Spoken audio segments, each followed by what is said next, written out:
नमस्कार सांग माने आज आम गोलमरीचर दुईटी उपकारिता विषय जानिबा।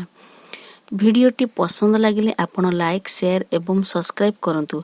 भिडियोटी को आरंभ करिबा चलंतु।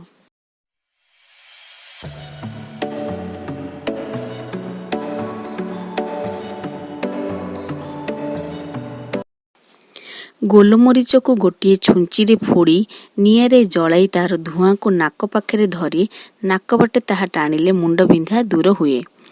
7टी गोलमरीच 7टी गंगशिली पत्र को एकत्र बाटी दिन रे 3 थर सकाळे मध्याह्न और संध्यारे 3 दिन पीले अंटा बा कमर धरा भल हुए। 3 थर रे 21टी गोलमरीच और 21टी गंगशिली पत्र बाटी पियंतु। धन्यवाद।